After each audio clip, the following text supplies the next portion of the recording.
Praise lord పిల్లలు, ఈరోజు మీకు నేను పౌలు మొదటి మిషనరీ ప్రయాణంలోనే రెండవ భాగాన్ని గురించి చెప్తాను.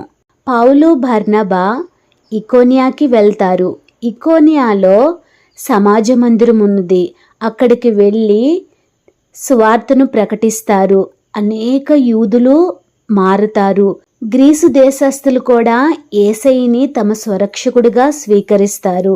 అక్కడ అనేక అద్భుతాలు, సూచన క్రియలు చేస్తారు. అంతేకాకుండా అక్కడ చాలామంది రక్షించబడతారు. ఇవి నచ్చని అక్కడున్న యూదులు కొంతమంది అన్యులతో చేరి ఈ పౌలుకి బర్నబాకి చాలా బాధను కలిగిస్తారు.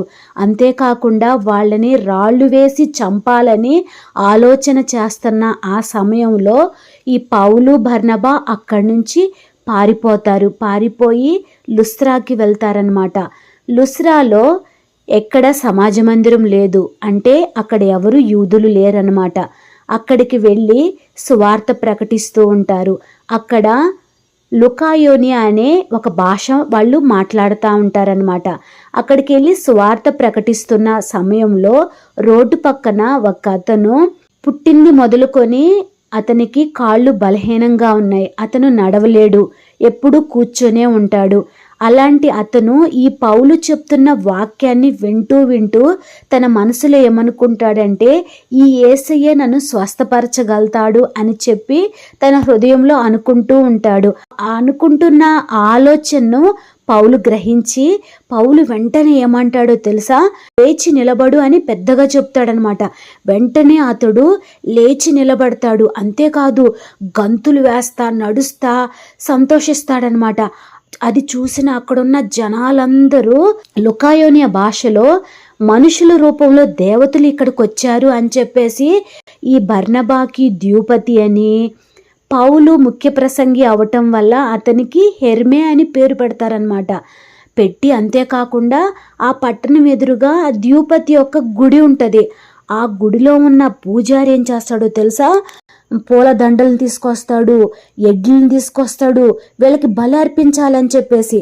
ఆ పౌలు బర్నబా అవి చూసి వాళ్ళ బట్టలు చించుకొని ఏంటి, మేము మీలాంటి స్వభావం గల మనుషులమే, మాకు మీరు బలర్పించటం ఏంటి అని చెప్పేసి భూమిని, ఆకాశాన్ని, సముద్రంలో ఉన్న సమస్తాన్ని సృష్టించిన ఆ దేవుణ్ణి నమ్మండి.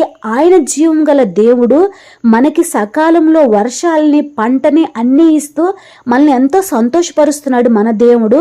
అలాంటిది దేవుణ్ణి వదిలేసి మనుషులకు మీరు బలర్పించటం ఏంటి, మనుషుల్ని మీరు పూజించటం ఏంటి అని చెప్పేసి వాళ్ళని అలా బలి అర్పించకుండా ఆపేయటం అనేది పౌలుకి బర్నబాకి చాలా కష్టమైద్ది అనమాట.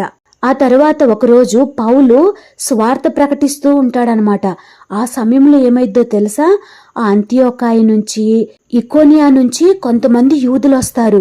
ఎవరైతే పౌలు బర్నబా అంటే కోపంగా ఉన్నారే వాళ్ళందరూ వచ్చి అక్కడున్న అన్ని జనులందరినీ కలుపుకొని ఈ పౌలు మీద రాళ్ళు వేసి చంపాలనుకొని రాళ్ళు వేస్తారనమాట. పౌలు చచ్చిపోయాడు అనుకొని ఇట్లా ఊరు చివరికి ఈడ్చుకొని తీసుకెళ్ళి బయట పడేస్తారు. బయట పడేయగానే అక్కడ ఎవరైతే యేసయ్యను నమ్ముకున్నారో వాళ్ళందరూ వచ్చి పౌలు చుట్టూ నిలబడతారు. ఆ తర్వాత పౌలు అక్కడి నుంచి వెళ్ళిపోతాడు. ఆ తర్వాత రోజే పౌలు బర్నబా అక్కడ ఉండకుండా దెర్బేకి వెళ్ళిపోతారనమాట. దెర్బేకి వెళ్ళి స్వార్థ ప్రకటిస్తారు. అక్కడ చాలామంది రక్షించబడతారు. అక్కడ రక్షించబడిన తర్వాత వాళ్ళందరినీ దేవుల్లో బలంగా ఉండాలి అని చెప్పేసి మరలా లుస్త్రాకి వెళ్తారు. ఆ తర్వాత ఇకోనియాకి వెళ్తారు. ఆ తర్వాత అంతియోకాయకి వెళ్తారు. అట్లా మళ్ళా వెనక్కి వెళ్ళి అక్కడున్న సంఘాలని బలపరిచి ఎన్ని శ్రమలు వచ్చినా యేసయ్యను మాత్రం వదిలిపెట్టొద్దు అని చెప్పి అక్కడున్న సంఘాల్లో కొంతమంది పెద్దల్ని ఏర్పరిచి అక్కడి నుంచి మళ్ళా వాళ్ళు పెర్గేకి వెళ్తారనమాట. ఆ పెర్గేలో సువార్త ప్రకటిస్తారు. అక్కడ కూడా అనేకులు రక్షించబడతారు. ఆ తర్వాత అతల్యాకి వెళ్తారు. అతల్యాకి వెళ్ళి ఓడ ఎక్కి వీళ్ళు ఎక్కడి నుంచి వచ్చారో ఆ మొదటి అంతియోకాయ సంఘానికి వెళ్తారనమాట. వీళ్ళు ఈ సువార్త ప్రకటించిన రోజులు ఎన్ని అంటే 2.5 సంవత్సరాలు. ఈ 2.5 సంవత్సరాల్లో వాళ్ళు ఎంత కష్టపడ్డారు, ఎలా సువార్త ప్రకటించారు, ఎంతమంది మారారు, మరి ముఖ్యంగా అన్యులు ఏ విధంగా యేసయ్యని తెలుసుకున్నారు అనే విషయాలు ఆ అంతియోక సంఘానికి వచ్చి అక్కడున్న వాళ్ళందరికీ చెప్తారనమాట. పిల్లలు, మీకు ఒక విషయం అర్థమైందా? వీళ్ళు సువార్త ప్రకటించటానికి మిషనరీలుగా పౌలు, బర్నబా ఎన్నో శ్రమలు పడ్డారు. వాళ్ళ సొంత ఊరిని వదిలేశారు, చుట్టాలని వదిలేశారు. అక్కడికి వెళ్ళి వాళ్ళు ఉండటానికి స్థలం లేదు, తినటానికి సరైన తిండి లేదు. అయినా కానీ అక్కడ సువార్త ప్రకటిస్తూ యేసయ్యే దేవుడు, ఆయనే రక్షకుడని ప్రకటిస్తూ ఉన్నారు. అక్కడ ప్రకటిస్తున్నప్పుడు అక్కడ జనాలు కొంతమంది కొట్టారు, తిట్టారు, బయటికి నెట్టేసేశారు. అయినా కానీ అవన్నీ సంతోషంగా భరించి సువార్త ప్రకటించారు.